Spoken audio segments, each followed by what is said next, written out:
once you're at a certain physicality and a certain endurance and a certain fitness, these races are all emotional, right? And not just personally emotional, but relationship emotional. It's like how can you spend your relationship collateral, your sleep collateral, your emotional collateral in the right ways to continue moving forward when your whole brain at some point is saying like, we're done.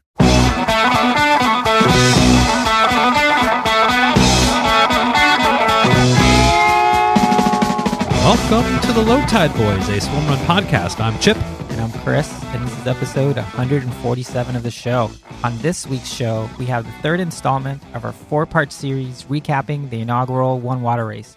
Joining us on this episode is the entire Team 3 USA, A.K.A. Ben Racing. We never had so many people on one podcast. We're record-setting for guests. So we're here for it, but just so you know, there's a lot of people here. So we try to call people out to make sure you know who's talking. But joining us are team captain Jason Magness, Tim Gorbold, Renee Metivier, and Chris Wright.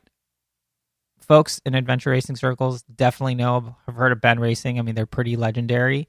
But it was cool for us to chat with them about their race experience. And really, like, I learned a ton of just like what it takes to prepare.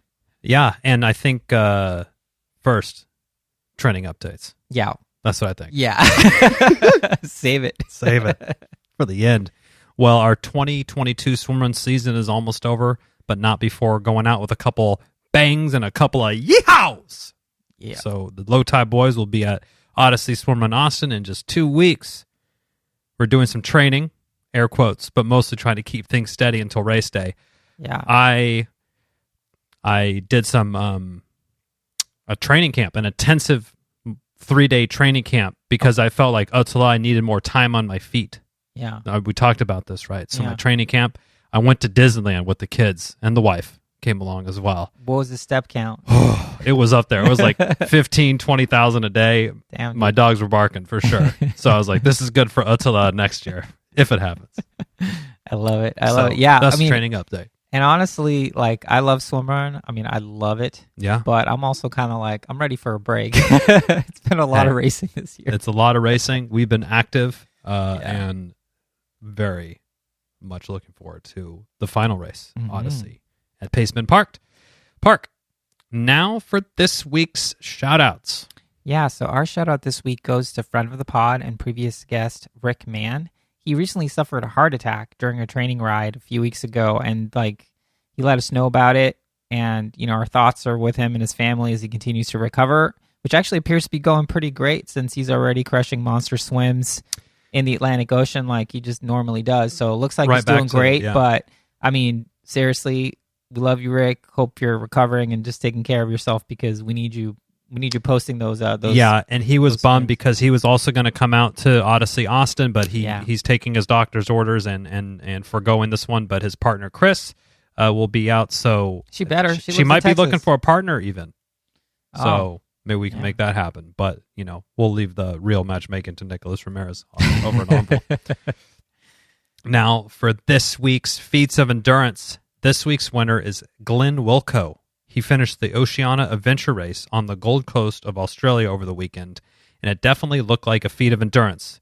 It took him and his team 25 and a half hours to complete the 114-mile course with over 19,000 feet of elevation gain. Yeah.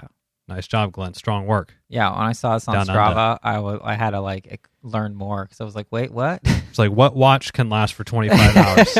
We know it's probably... some with some serious ultra endurance mode. Definitely. Also, bonus shout out to our friend Danny, as he's known in some circles, the Monster, the Divinator. He finished 12th overall out of 2,900 participants at Ironman California in Sacramento, California. So he continues to live up to his nickname, the Monster. Yeah. The dude, he's an animal. He's a monster. There's no other way to put it. He's the monster. And we try to train with him. Sometimes it's an impossibility. Yeah. He just does these. He's the monster. I don't know what else to say, but congratulations. I know this race for him it got canceled last year, and the year before that was COVID, so it was many years coming. Very happy, and congratulations on that one, Danny. Definitely. You probably saw that if you were over in the Low Tide Boys Strava Club. So just head on over to Strava, search Low Tide Boys, and join all the fun over there. It's people training for stuff. stuff they do in life. I thought about almost putting my one Disneyland day on Strava just to see what it would look like, but I didn't do it. Probably a good thing. Yeah. It's like, probably don't need that. Anyway, Chris, how's it going over the news desk for this week in Swimrun?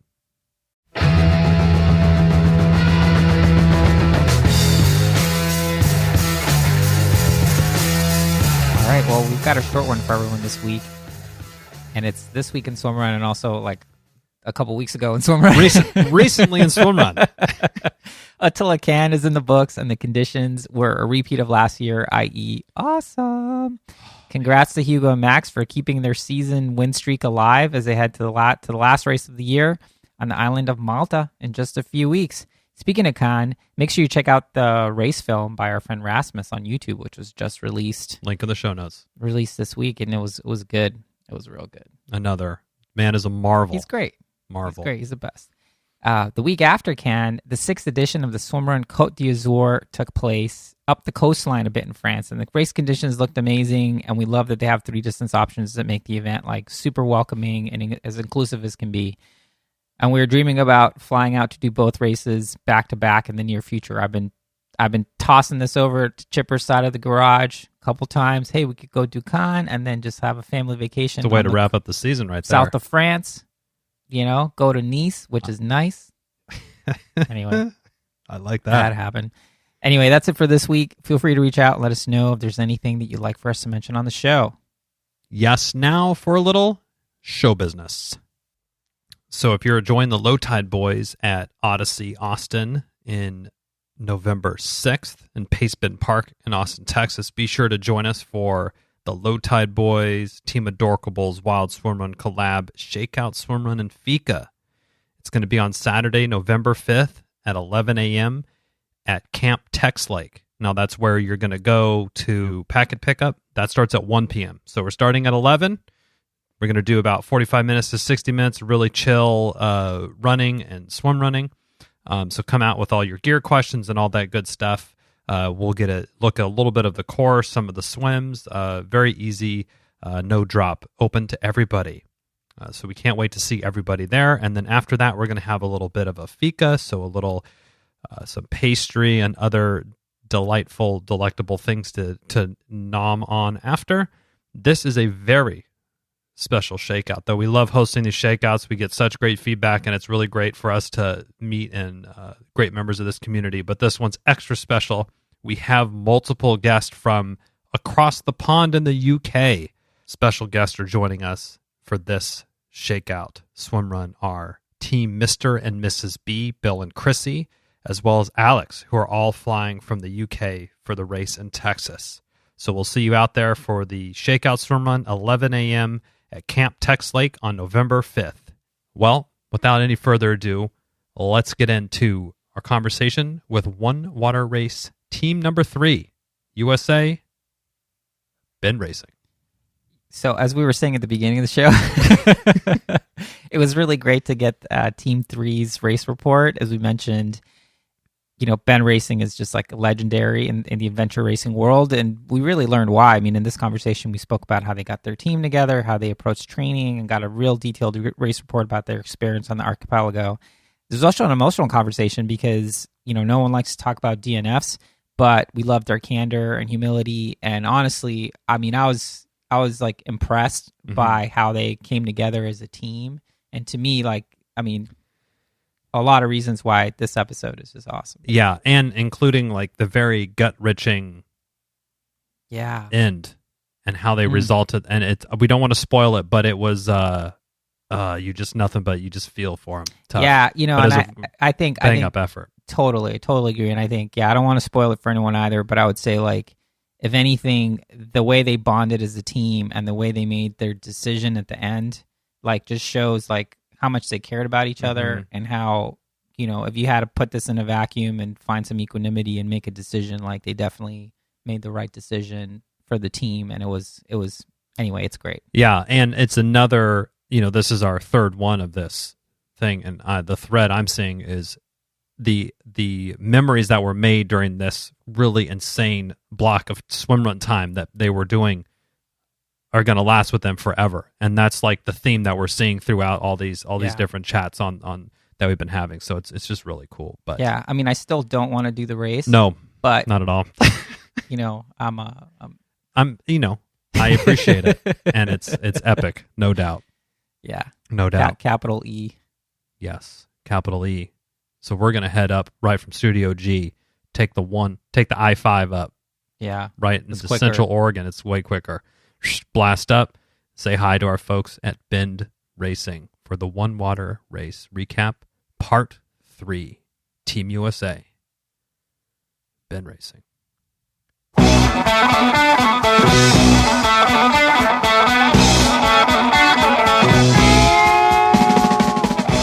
All right, very excited for part 2 of our 4-part One Water Race recap extravaganza. With us, we have USA Team 3, which is Jason, Chris, Renee, and Timothy. Welcome to the show, guys.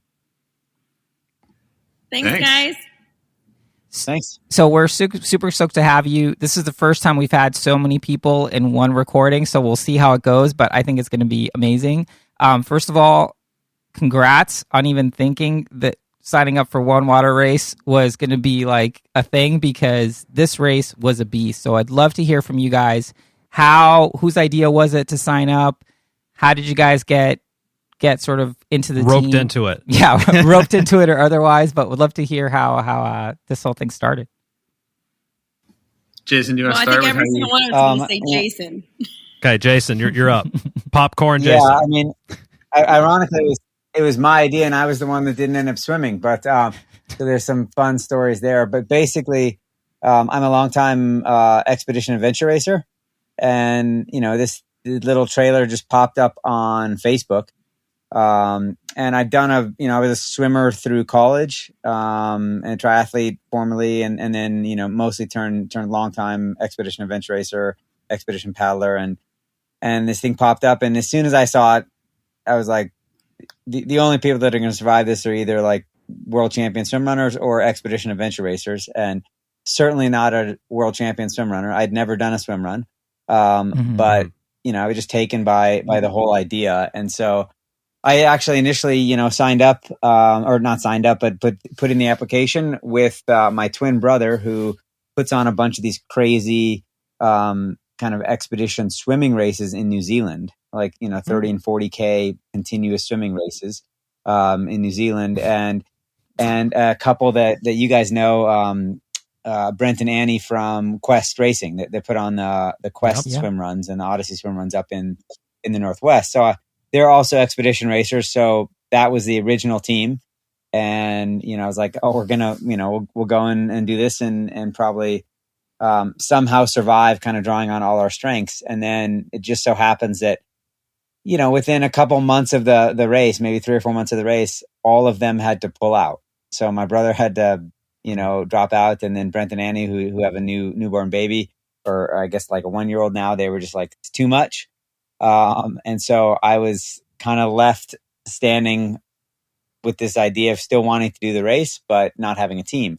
And yeah, I think it's a hard thing to go into a race like this without people that and I just kind of started putting feelers out. And Bend is a town of elite athletes. And I met Chris. And then, I know Renee. I didn't know Renee swims. I know she's an elite athlete. And I know Timothy had done the Expedition Oregon race. So it just kind of started to happen. And I ended up kind of being more in the navigator, captain role, and knew these guys were all elite athletes. And so that's how the initial team went from falling apart to being reformed with a team of full Bend athletes, to go over there. Awesome. And representing Bend Racing out there. So that's also pretty, exactly. Pretty cool. To me, it was fun. I remember my first meeting with Chris. He was the first one I met with, and he was this elite runner, amazing swimmer, but you'd never done a race longer than like 3 hours or 6 hours or something like that, Chris. Yeah, like 2 hours and 40 minutes or something is my longest I've been racing. Just a marathon or trail race. So Yeah. It's a good I'd never marathon. done a swim run and never raced over 3 hours leading into this. So Amazing. Wow. But it's a credit to the trailer, right? Like, I think Chris has a long career coming, hopefully, in these ultra endurance events, because I know you took one look at the trailer and was like, I don't know, but this has got to happen, right? Yeah, it's pretty amazing. I mean, Jason reached out to me the week I actually had a stress fracture from running. Oh no. So I was like, well, I'm in the pool a lot, so I was in like a mindset of I'm going to be swimming a lot. So that's part of that helped. Like, I hadn't been swimming much before that. So I'm curious though. So, before we get how the pitch went for Timothy and Renee, Jason, but it's like, I'd love to hear in your mind where you're like, okay, well, I'm going to go to Renee. I'm going to be like, all right, so there's this race in Sweden.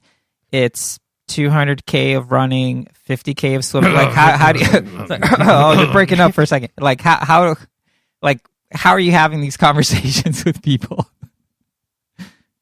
I mean, so I've like Renee and I have orbited around each other's circles. We go to her recovery place. My wife and I are good friends with her. We've always known how tough she was.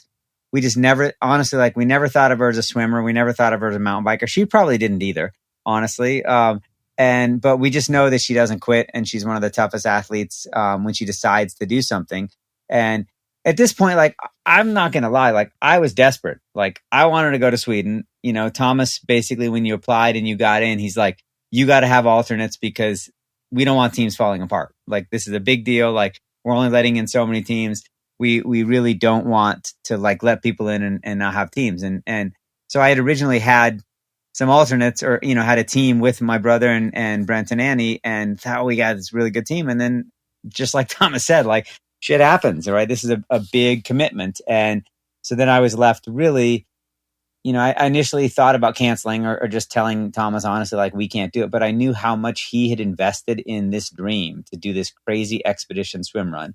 And so I really wanted to get a team over there. And at the end of the day, when you start thinking it, like, I'm not going to say that any of the people on my team initially was like my dream team putting this together, but it was so cool to see how they just came forward and we'll talk more about it. Like, Timothy with all his crazy planning and training, and he kind of like became the like logistics dream lead. Like, I don't know, like whatever the doctor is in the X-Men that like can plan everything and figure everything out, and the gear and the training and all that stuff. That was beast. Came together. And Renee is just the person Renee is the beast that like was terrified, I'm sure, of the swimming part. But, like, if I had to have a pinch hitter in an expedition adventure race team, Renee is always going to be the first person I call. I like have called her now. We had a teammate drop out of racing national championships for adventure racing. And I think I called Renee up 6 days beforehand and said, can you do it? And, she couldn't. So we ended up with somebody else. But like, even though she freaking would have been terrified mountain biking off the top of Mammoth Mountain, but like, she can do it. So Renee is never going to quit. And once she sets her mind to something. So, I mean, I think when I pitched it to you, Renee, or when Chris came to you too, right? And said, hey, Renee swims. So I think she had double pressure from both Chris and I. She can swim. I think most people don't know I can swim. Although Chelsea, I taught her how to swim if you go way back before she did the Spartan Games. But I haven't swam in like 10 years. So I think Chris told me about it here, but Jason was the first person to approach me. I hadn't even thought about it.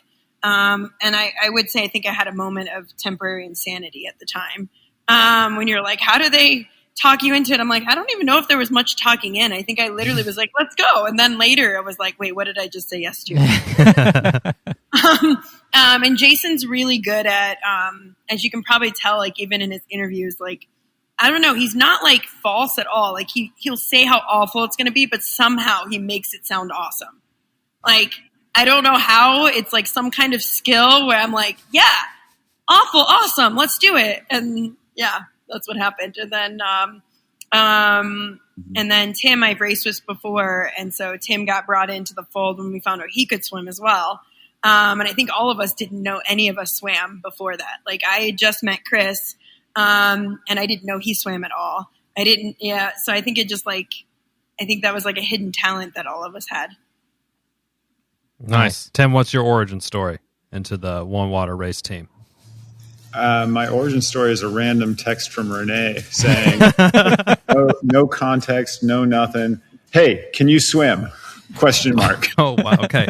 No 50K in there, though? Just swimming in general? Okay. That is a little deceiving, I will say. Yeah, and I believe my reply was, I don't sink.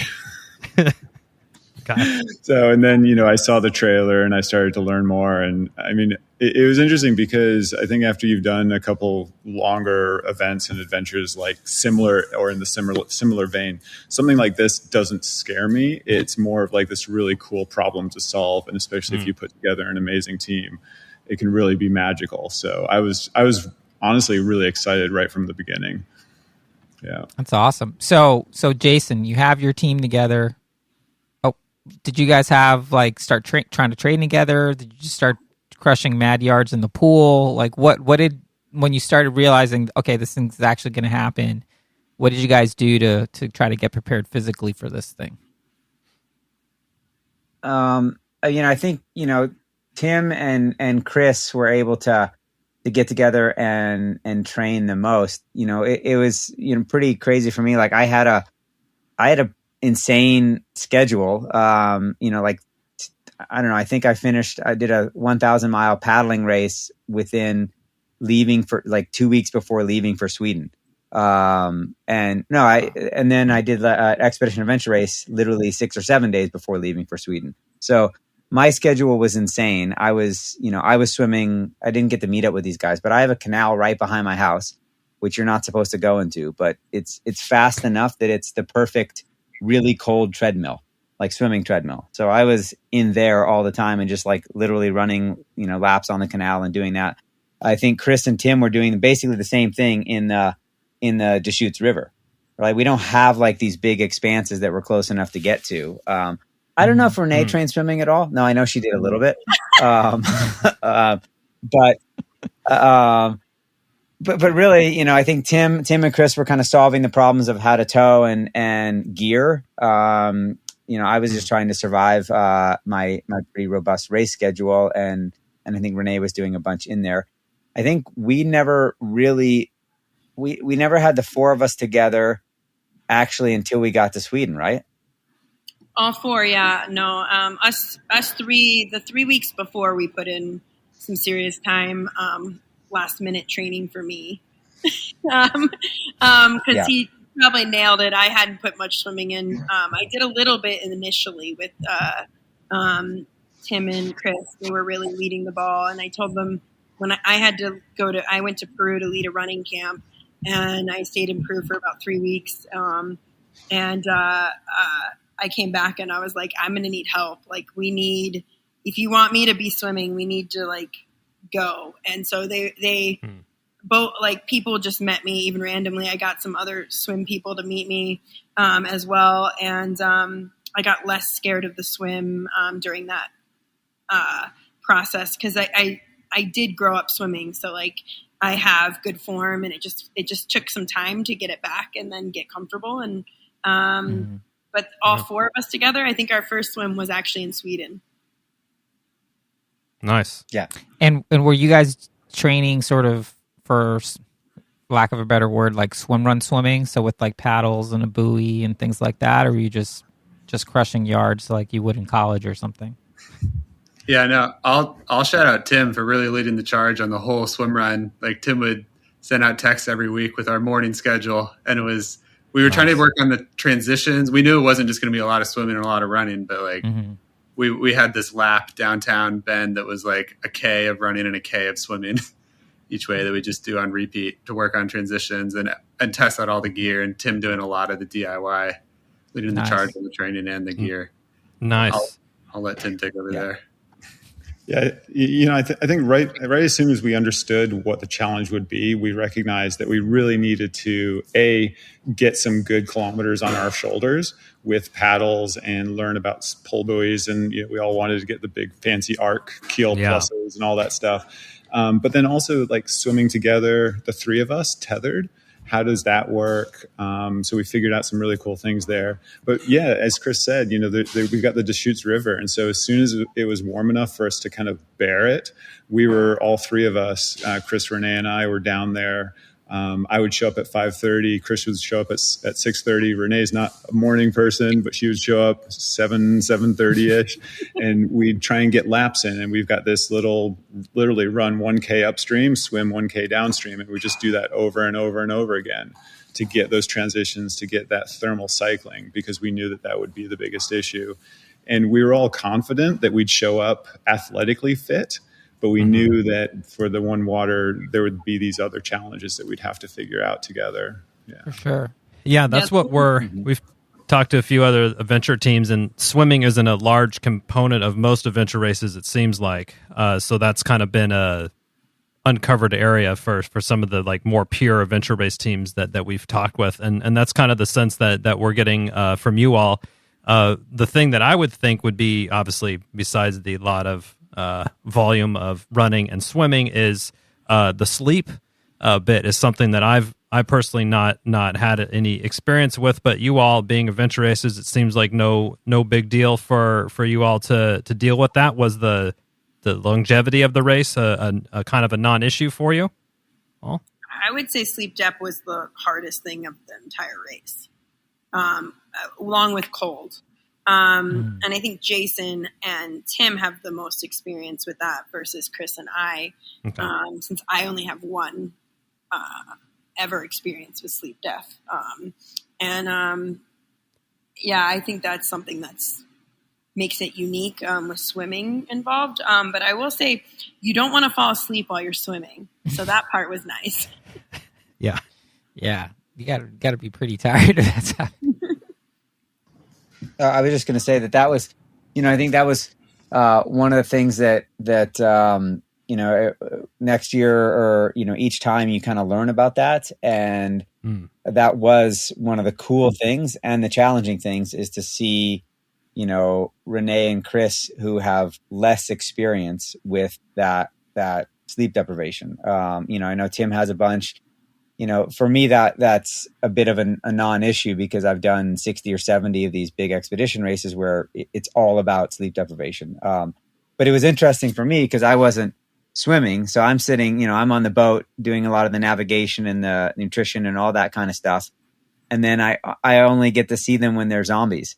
And so that became a kind of cool thing for me. Usually I'm on the inside of that and also sleep deprived, and it was really cool. Like I didn't get much sleep on the boat, but I certainly got more sleep than they did. And so it was really unique for me to be part of a team, but also on the outside trying to figure out the best way to manage it. And I definitely learned a lot that I'm going to take to future races.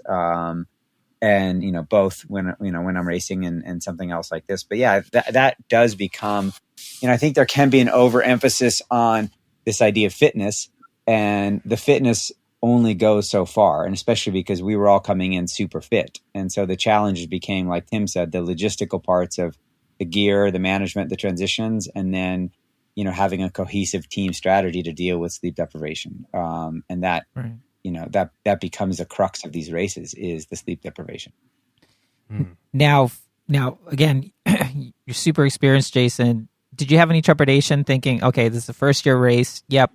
Looks like there's a lot of production value going in, but I know when we spoke with Rob from the Australian team, Rob Preston from the Australian team, he was like, first year races, you kind of never know what's going to happen. But once they got there, they were like, they felt really reassured.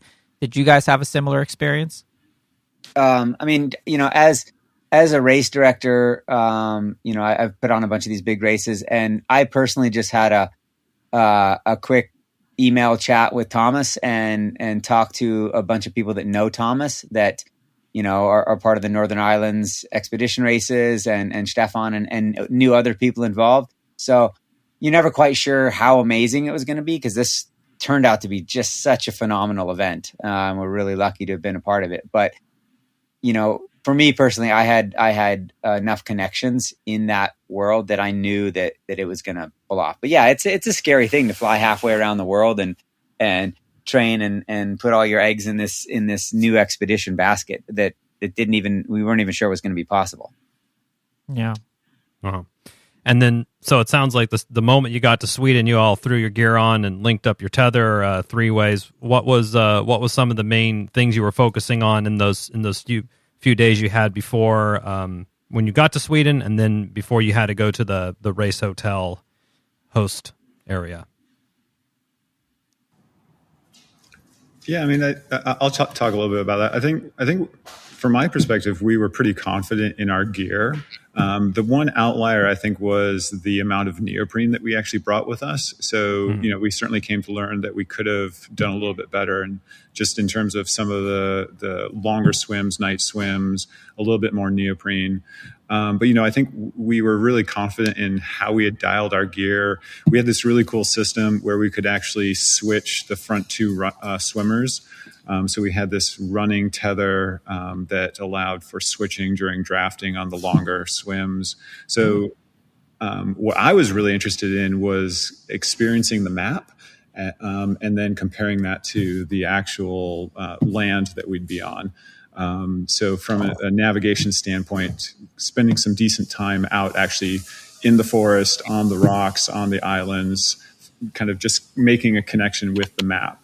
That was really my main focus prior to the race. You were leading all the navigation and the orienteering then, Tim? Yeah, on the land. And then Jason was doing kind of the high-level strategy and the navigation as the team captain, yeah.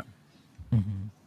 Yeah, and I'd say we wanted to test just getting in and out of the water on those rocks, because all of our transitions were kind of on dirt riverbanks. Much than the yeah. And also, we're right there with you on that. Yeah, so we spent a little bit of time testing that out the day before, and everyone was saying it's like a really warm water year, and then we hopped in the water, and we're like, this is freezing. So I don't know if we were just like it was colder where we were swimming, or I don't know who said it was a warm water year. And I think it was the first time I even put on my thicker wetsuit, which Tim had just made for me, because I'm kind of small. I know no one can see me here, but I think I was the smallest in the entire race, and it was hard for me to find wetsuits in my size last minute. And so Tim actually, I found one at a secondhand store, and he added a zipper in the front, and I only got it when I was there. So my first time in it was the day before the race. So things like that were happening too. Yes, Tim was tagging us on those Instagram posts, and it was just warming Chris and I's heart every time. I was like, "This is the greatest thing ever." I love. That's right. We part of it's like the DIY aspect is kind of so rooted with this sport. So we really enjoyed that. I was like, "Oh, this guy's going crazy in his garage." I love it, love it. Well, you're always welcome to come visit the Tinker Shed if you're up here in Bend. We'll bring some goodies. Yeah, we'll have to bring some stuff to Frankenstein together. It'd be fun. Perfect. Anytime. Nice. Cool. And how were kind of the nerves and everyone's general feelings before the race got started off? How were you all feeling? Day before, morning of? How was it? I think after going into a big taper, and I think I used this word, I felt springy, which was, it just felt like energetic. Just the whole vibe was very just like high energy, excited, and sort of just raring to go. And we had the whole day on Monday to prep. And so there's a little bit of okay, let's go. But then Tuesday morning, there was just a ton of excitement, and it was, ready to go. And so you're going into this race. If you guys talked about, okay, what do we think we can do? Did you have some sort of time goal? Did you have or what were sort of your goals going into it before the race started? Our goal, I think, was purely to finish. We had no idea. A first year race, I think you have no idea what the times, if anyone's even going to be able to make the cutoffs or whatnot. So our goals were sort of around the cutoffs. For the most part, and trying to stop Renee from trying to win the race in the first hour. I was waiting for someone to do that. I feel like the whole first day was calming me down. the starting line, pretty small starting line, Tim and I just like tethered Renee, just like, no. Yeah. Like, and I think they're tethering me so I can pull. And then we start and they're like, no, we tethered you so you couldn't run. I love it. So we got an early peek into the strategy of the race to start, at least. But yeah, it looked like amazing weather conditions that you all had to start. So the race starts, the gun goes off, proverbial gun potentially. And how did besides Renee trying to sprint out like a jackrabbit out of the box, how did it all start for y'all? I mean, that's what happened pretty much. We had very calm leadership from both Jason and Tim, and I struggled with it a little bit, but I reined myself in, and we just kind of got into a groove. We did decide on that really long swim, which I think gave us good information, but definitely taught us that we were getting cold even early on with that 3.5K swim. Mm-hmm. So it was kind of like figuring out as a team. I think since none of us had ever done anything like that before, even though we'd practiced a little bit of transitions, this added a whole nother level of communication. Yeah, I'd love to hear more about, what was that communication like? You guys thinking on your feet, being like, all right, we're going to adjust the course a little bit, maybe try to get a little bit more, run more on this island that's coming up instead of swimming to warm up and stuff like that? Or what was, love to get a sense of what that thought process was, how it was going down. I mean, the initial, because we kind of were lacking a bunch of information about the wetsuits. So that initial swim was really to see how, especially Renee was going to do with the warmth. We knew she had 2 wetsuits. And, a lot of people there were talking about, like we said, how warm the water was. And, comparatively, and Renee just, had only swam in the river in shorter distances. So we really kind of needed to see how she was going to handle the longer distances. Not so much physically, like could she do them, but just with the cold and whether that was going to be a good choice or not a good choice. We also knew that, even though the transitions had been practiced, we even like in our 2, we did little two swim runs to practice during the 2 days beforehand.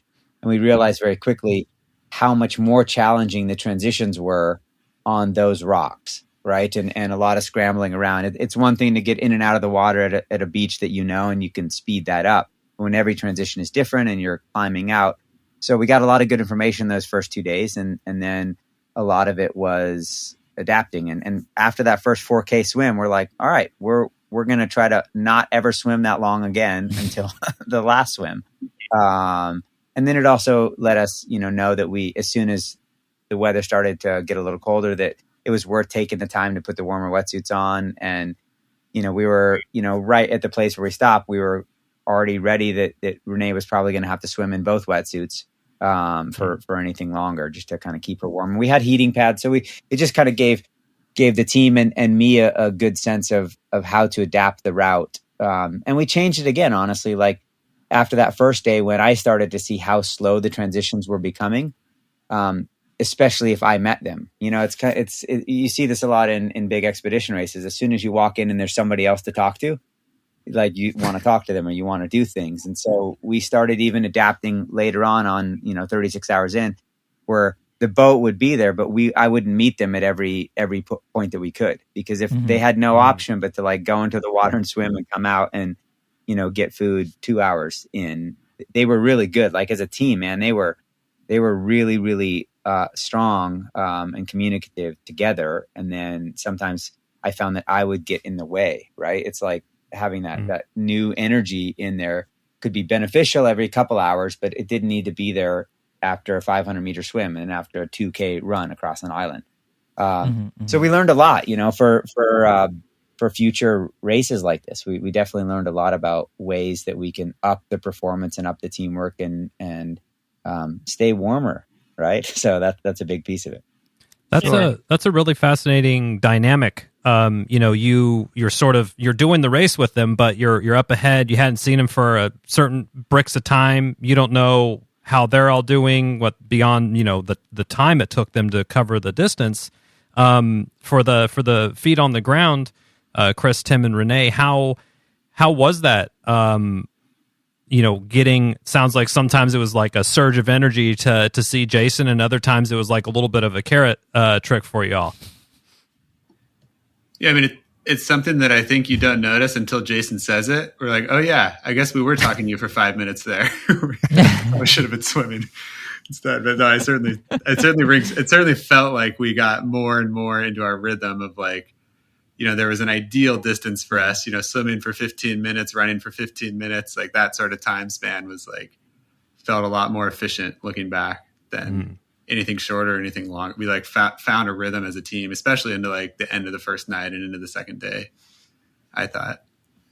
Yeah, I would ditto that part. I was struggling with how long the transitions were taking. So I started cracking the whip. Actually, I don't know if the other two felt that, but I practiced. That's actually probably one of the things I practiced really well was the transitions. So like I was like ready to go and I would jump in the water and then I'd end up standing in the water for a little bit and I was getting really cold. So which I'm sure we're going to talk about at some point, or we've already kind of brushed on it, as my biggest weakness in the race was cold. They were very patient with me if I snapped at all. And I thank you guys. I don't even know if I've said that yet to you guys. So that's what this show's all about. It's all about promoting healing. And us and Maury Polvich. I was like, we gotta go. Like, I'm cold. Yeah. So I'd love to hear, obviously you guys did not have a successful campaign on the first year. Would love to hear, in whatever detail you want to share, kind of where it started going sideways, and what made that decision to kind of pull the plug on it. This is the fun part. Who wants to talk it's about like it's going to be the emotional part. This is the real talk. I mean, this is. Go ahead. I mean, I got to see a different perspective than these guys, obviously. So I know that my perspective is only kind of so valuable from the outside. And honestly, this is good. This is like, we've talked about all getting together once we got home, and we haven't done that because we've all been all over the place. So it's like live on the podcast. But that's actually not the first time that's happened on our show, believe it or not. So it's kind of a thing for us. It's an exclusive, and these guys did great. And I think they're the only team that basically didn't finish the race that made all the cutoffs except for the finish line. Right. So that was an interesting thing. Like, and it becomes a bit of that question of, some of the decisions I think were kind of made and everybody felt a little differently, and everybody got a chance to kind of think about. The team was definitely hurting when they dropped out. Like there was, they'd made the cutoff. They were pretty sleep deprived. There was just, kind of a lot of unknowns. And I think that's always a hard thing to do, especially with a team that doesn't have that depth. Like this is the first time any of the four of us, except for Renee and Tim, had ever raced together, and they'd only raced together, a few times. And so this is a big undertaking. I mean, this is a huge race, a lot of unknowns. And, the easy way to say it is the team probably didn't have the depth required at the moment to like parse this, having 2 or 3 hours ahead of the cutoff, but also having had a really, really, really slow pace those last 10 or 15K. A lot of, cold, sleep deprivation, probably dehydration, lack, like all kinds of things. And, at the end of the day, it was a beautiful beach, and there was just that kind of decision that there, in my mind, there just wasn't quite enough of that depth of understanding and not even trust is the right word, but that kind of what it feels like to make that decision to keep going. And I think, I really think that with the team makeup and with the experience and with the stuff going on, that it was the right decision because everybody was happy, with how far they had come. And it was, kind of that decision to call it. And again, like from my perspective, it was a bit painful, but I also wasn't in. Like I'm been sitting on the boat, just not being able to drink coffee, which was the weirdest rule. But at some other point, but like, really being proud of these guys and how far they'd come and how they kept overcoming and making the cutoff and doing all that stuff. So, I just wanted to support them in the decisions that they made. So that's where I'm from. And it's like really cool that now that they've had time to think about it, like I'm really excited to hear, their thoughts. I mean, I don't know if I should talk next. I think Jason did a really good job just then. That was perfect. I mean, it was in the end a little heartbreaking. But I also think like our team did the call that was at the time probably the best call. I mean, it's hard to know. I was really out of it. We were slow the last, it was hard for me. I'm not going to lie. That was probably the hardest moment. I'd been going through a lot in my personal life at the same time. So I really wanted to finish, like this ridiculous need to finish, even though I was the one that was hurting the most at the time. The cold really got to me in that last night. There's a lot of things I learned during it that I would change. I remember Chris and Tim and Jason, I don't remember who said it beforehand, that a tip, a couple weeks before, there was a tip that went out and it said put on more adipose tissue as opposed to training more. And I was like, well, that ship sailed for me. My body fat's 6% right now. That's not going to help us at all. But you could have called me. I would have given you some of mine. Yeah.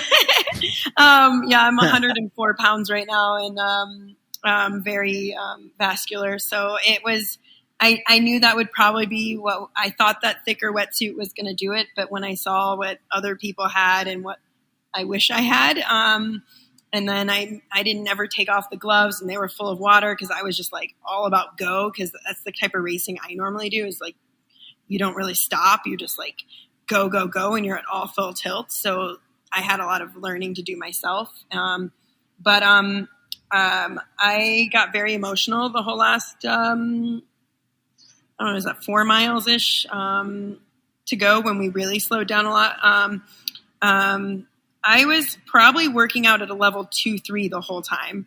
So I had some moments of the sleep deaf and cold already, but I battled through them. So I was pretty disappointed in myself, and my teammates all know that I really am hard on myself. So that was probably hard for them to watch, to be honest. I'm going to give them a lot of grace here because I luckily couldn't see it happening. But I was pretty hard on myself coming in because I was pretty upset that I was the one that couldn't go fast all of a sudden. My knees were like grapefruits and I was like half awake and I was really cold. But I was really determined to get to that time. So we forged ahead. I think Chris held my hand at one point, which I was a little bit like, don't hold my hand. But then I was like, yes, please hold my hand. Like, it was like this like weird moment where I wanted like connection, but also wanted to be really tough. So I was like, give me tough love. Don't baby me. And it got pretty emotional. So when we actually got to the beach, and right before we got to the beach and before we saw Jason, I thought we weren't going to make the time cutoff. So I started bawling like crazy because I thought we were going to miss the time cutoff. And but we made it with a few hours actually. And then I started bawling again because we had a chance. And then I just started focusing on myself and wanted us to wait to make decisions. But I also know I was not okay at the time. And so I really am glad I have a team that cares about me a lot. So yeah, in that sense, I'm really happy to have a really team that like values my welfare.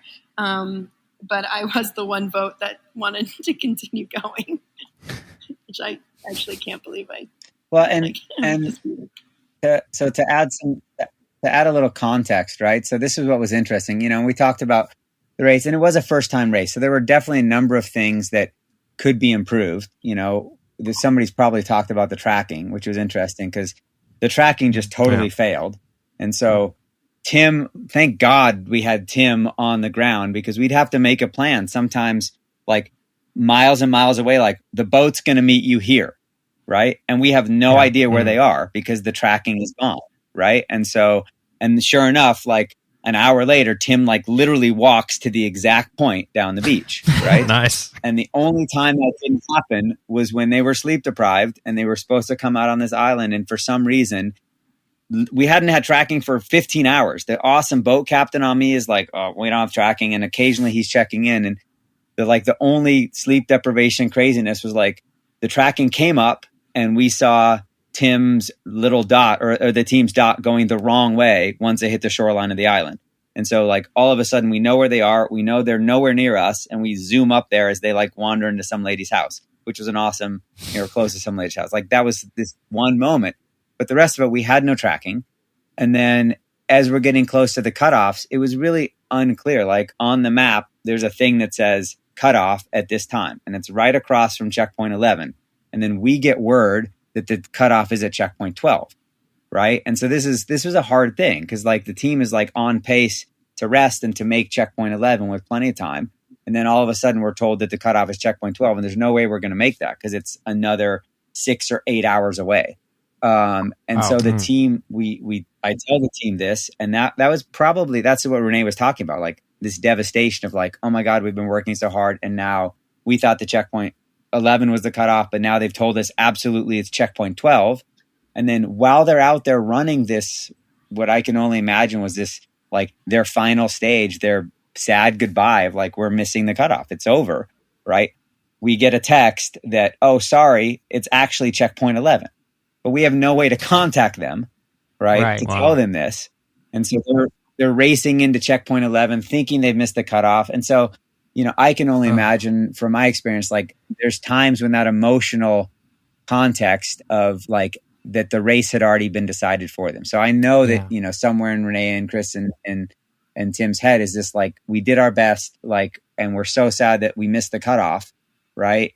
And they're just falling apart. And so then all of a sudden they come in, and they're like, hey, you actually made the cutoff. And there's just so much when you're sleep deprived and that emotional energy is kind of hard to come. So before we hear from Chris and Timothy, Jason, I would love just to understand that a little bit more because you've done a ton of these races. Like when we spoke with Daniel Hansen and Kristen Larson, and they were saying how like you really have to find this place emotionally where you don't get too high, too low, where you can just process and just keep moving forward. When you're getting this type of information, I mean, can it just, especially when you're sleep deprived, like explain to me like how easy things can just fall apart? Right. I mean, sleep deprivation basically strips away, all our rationale, all our filters. And so we become these base emotions and we can't control them. We can't filter them. And so the lows are so low, the highs are so high. It's almost like being manic. And so when you've put your heart into something, I've been in this space in races before where there's miscommunications or misunderstandings between the racers and the organization or what you're going for. And, it's no discredit. It's just that, like, I'm sure next year, everything's going to be much more clear because like, why wasn't there an exact checkpoint that was the cutoff? It just wasn't there. We're interpolating from the map. And so these racers that are going super hard and putting everything out there, planning, hours in advance when the rest is, when they're going to push hard to make these cutoffs with plenty of time, all of a sudden to have that taken away from them, right? And basically be put up against an unachievable goal. And that's what it was. Like there was no way this team was going to make checkpoint 12 by the cutoff without a completely different strategy from the start.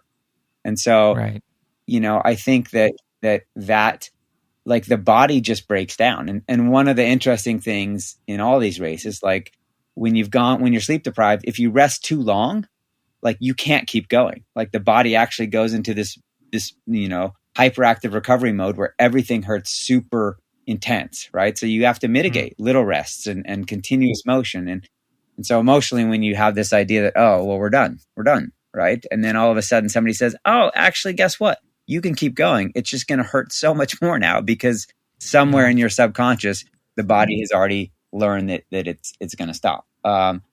Which is just tough. And we were really, it was a really touch and go with whether we were going to be able to pull that out and keep going. And I think, it teaches us a lot for next year, but the emotional, like this, I think any of the top athletes will tell you, yeah, once you're at a certain physicality and a certain endurance and a certain fitness, these races are all emotional, right? And not just personally emotional, but relationship emotional. It's like how can you spend your relationship collateral, your sleep collateral, your emotional collateral in the right ways to continue moving forward when your whole brain at some point is saying like, we're done. Right. And that's, these guys did an amazing job. It's insane. It's insane. Chris, Timothy, we'd love to hear a little bit more from you guys. Like, seems like you were helping Renee trying to keep moving forward. What was going on, in your heads? Yeah. So, I think, just going back, Chris, Renee, and I, we spent quite a bit of time training together, and going into this, we had a really great synergy and just way of communicating, and the whole event, it felt really light, and it felt like there was just this really nice energy, and we all knew what we were bringing to the team. And so, the reason that I'm saying that is because we know that in these types of events, there can be moments where any of us can go through a real low or also a real high. And up until, I believe it was the island of Uto, that last beach where we stopped, we were working really well together. And when Renee started to have some issues with getting cold, to me, that was the magical moment of the race where we came together and we supported each other. We got to the beach. And at the end of the day, it's just a race. And yes, it's always great to go and finish the race. But I think we all went into this with the understanding that this was more about the experience than actually getting to the finish line. The finish line is certainly the goal.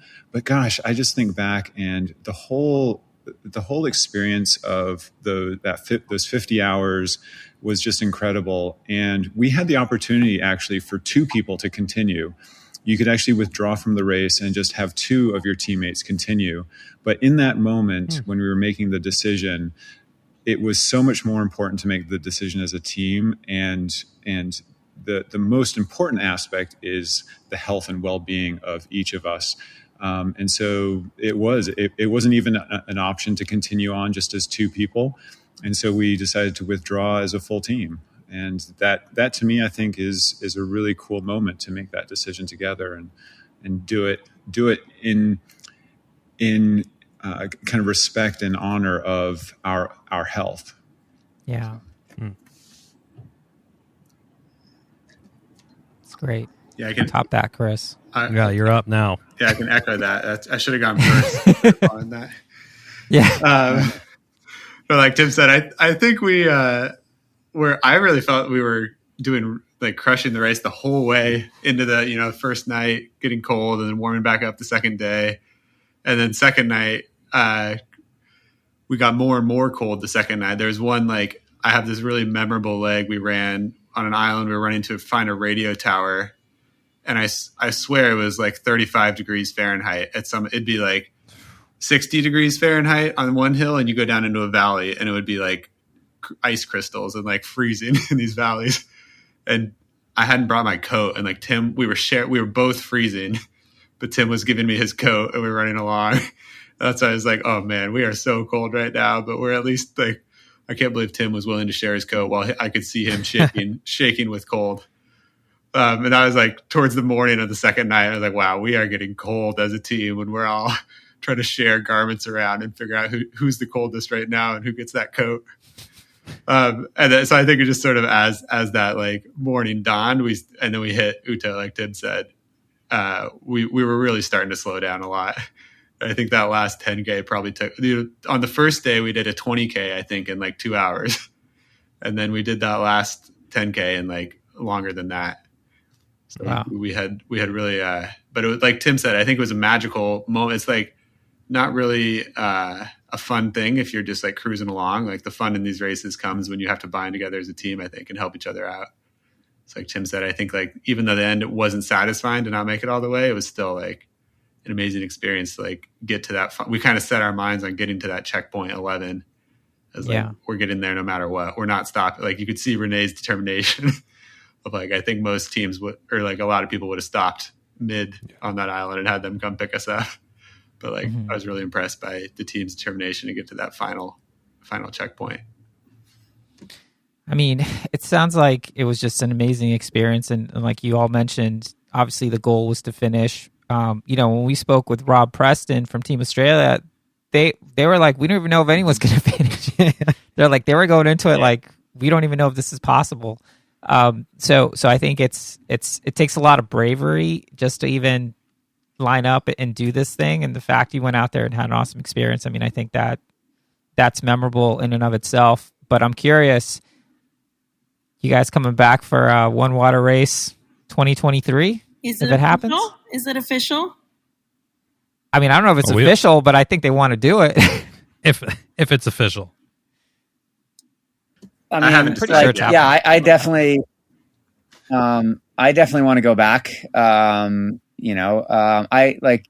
It was crazy because I was, they talked a little bit about the day before the race, and the day the race started, like, was my saddest day, mostly because I wasn't racing. And then I was able to shift, and the best experience was, for me being out of my comfort zone and like meeting the boat captains and getting this spend time with Thomas, the race director, and like seeing how it all worked. And it turned out to be probably a really transformative experience for me, both as an athlete, the race director. So I'm really thankful that I was in that role, bonding with the boat captains and the film crew. And like, I never really understood swim run, I'll be honest, before I went there. And now, like, I'm going out tomorrow morning to vet the course for Central Oregon's first swim run. Right. So you put that race like, on, we'll be there. Such a cool. Yeah. We're going to do two next summer. We're going to do one that's all river based and one that's, up in these alpine mountain lakes. So permits are already submitted to the Forest Service. So, love it.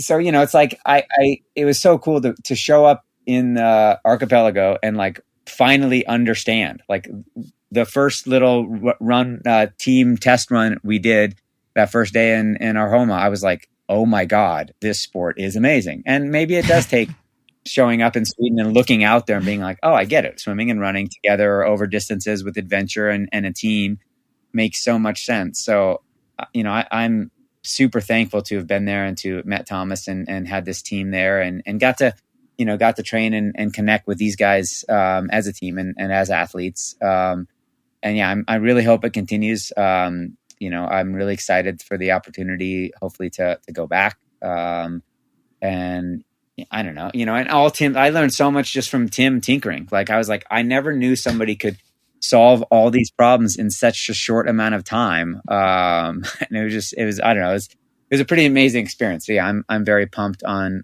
swim run in general, on the team and on future possibilities. Yeah. And I still want to win. I didn't even say that before everyone's like wants to finish. I mean, I'm pretty sure in every interview you already see it everywhere.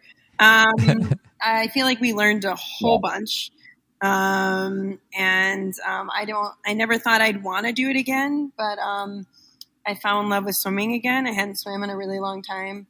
And I thank all my teammates for that part. There was even a moment where I swam with dark goggles at night and just like meditated while I swam. And so I want to keep swimming, and the community there was amazing. I wish it could be just like a 3 to 8 hour race, but they have those. Yeah. Renee, those are the ones I want to try the most. We've got 2 races for you here. Yeah.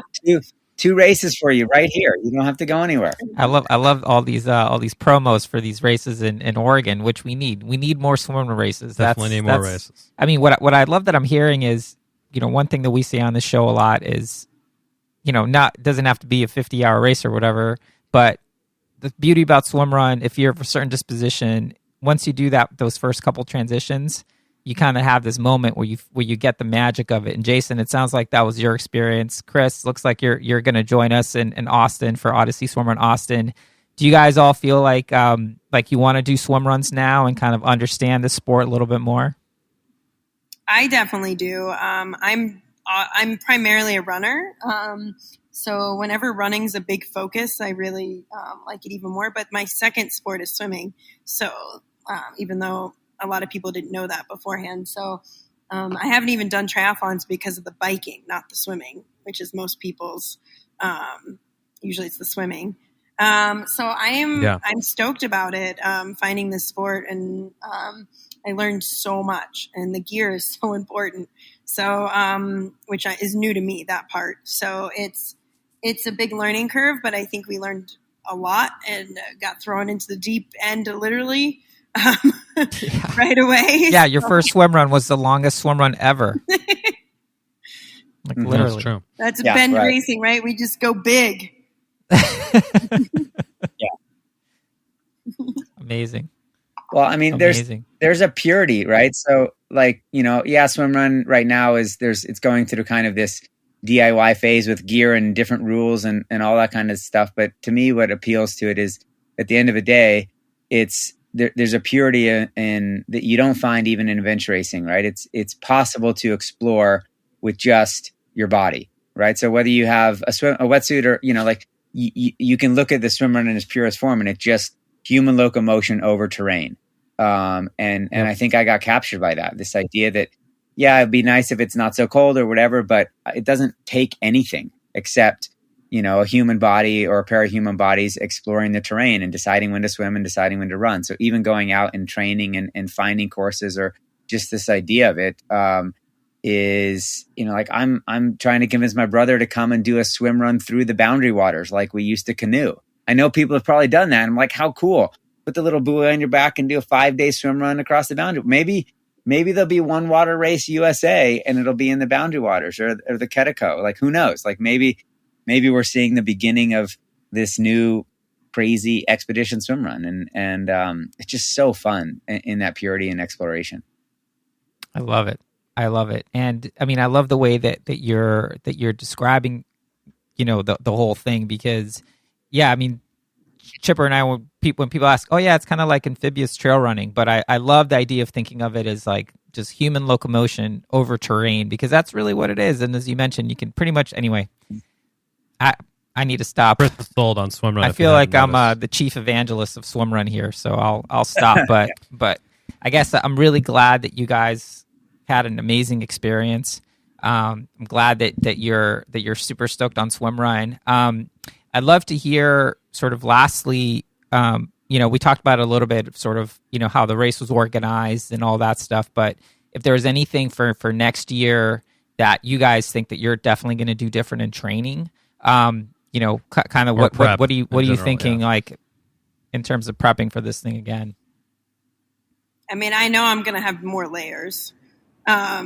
That's a given. And then I probably not even wear my wetsuit in some of our swims so that I can get used to being really cold. And some longer distance where I'm in the water a little bit longer. And then I was always running after I got out. And then on these ones, you end up hiking a lot more. So like I wasn't warming up hiking. And so I would probably prepare for that a little bit more, as opposed to because I always ran when I got out, and that wasn't, when you're doing a multi-day thing, that's not always practical. And you have the conditions, like on some of it, you're like scrambling. So I think I would have done a little bit more of like, I know now to prepare for being cold. Yeah. I think honestly, we had the physical fitness and we had what it took, or what it would take to finish it. I think we didn't have the right neoprene. And I'm just going to say, what's interesting is we ran into Adriel in the hotel lobby. And I don't know if Chris, you or Renee remember this, but he had this big, huge cardboard box. And I said, Adriel, what are you doing with the cardboard box? And he said, I'm sending back wetsuits. So they rated from what I remember, they rated the ARC demo wetsuit. The van. And so they had dry wetsuits to put on every time they changed wetsuits. And so, I think just looking back on it, we just did not have the right neoprene on hand. Either, just the total neoprene kit, or, the spares and whatnot to keep us warm for those nights and those longer swims. So I think, I wouldn't really change much about our training plan. I would continue to refine our gear. Gotcha. Interesting. Gotcha. Yeah. Well, you guys, we're super proud of you guys representing awesome U.S. job. I mean, And the West Coast, the best coast as we the West Coast for sure. For sure. West is the best. Thank you guys so much for taking the time and give us your race report. Let us know how it went. I'm glad that we were able to get everyone in the room. This is the biggest interview we're setting in terms of per people the that most we've ever had. Continuously interviewed. So we did it. So thank you guys so much. Chris, we'll see you in Austin in a month and a half or so. Gonna happen. Yeah. And yeah, good luck with the rest of your year in training, and just thank you again so much for coming on and sharing your story with us. Great. Thanks for having us. Thank you. Yeah, Guys. thank you so much for having us. Of course. This is awesome. Thanks guys. all. All right, cheers. Cheers. Take Bye. care. All right. Bye. Take care, you guys. Bye-bye. Well, that's it for this week's episode. Thanks so much for listening to the show. Make sure to subscribe wherever you listen to podcasts and leave a review, since that's the best way to help other people discover the show and the sport of swim run. Sign up for a newsletter at lowtideboys.com. That's boys with a Z. And check out our meme page at the Low Tide Boys on Instagram. If you have any suggestions for the show or questions for us, send us a DM or an email at lowtideboys@gmail.com.